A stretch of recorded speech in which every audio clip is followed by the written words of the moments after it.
رسول اللہ صلی اللہ علیہ وآلہ وسلم نے فرمایا، صرف 3 جگہ پر جھوٹ جائز اور حلال ہے۔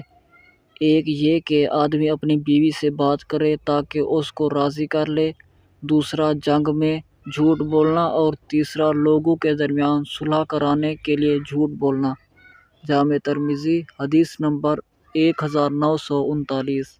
رسول اللہ صلی اللہ علیہ وآلہ وسلم نے فرمایا، جہاں بھی رہو اللہ سے ڈرو، برائی کے وقت جو تم سے ہو جائے بھلائی کرو جو برائی کو مٹا دے، اور لوگوں کے ساتھ حسن اخلاق سے پیش آؤ۔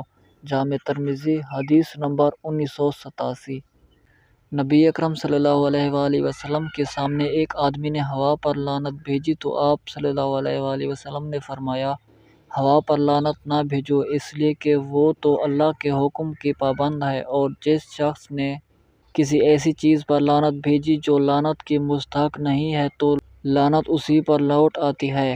جامع ترمذی حدیث نمبر 1978۔ رسول اللہ صلی اللہ علیہ وآلہ وسلم نے فرمایا، وہ شخص ہم میں سے نہیں ہے جو ہمارے چھوٹوں پر مہربانی نہ کرے اور ہمارے بڑوں کا مقام نہ پہچانے۔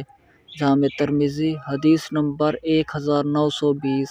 رسول اللہ صلی اللہ علیہ وآلہ وسلم نے فرمایا، جس نے لوگوں کا شکریہ ادا نہ کیا اس نے اللہ کا شکریہ ادا نہیں کیا۔ جامع ترمذی حدیث نمبر 1955۔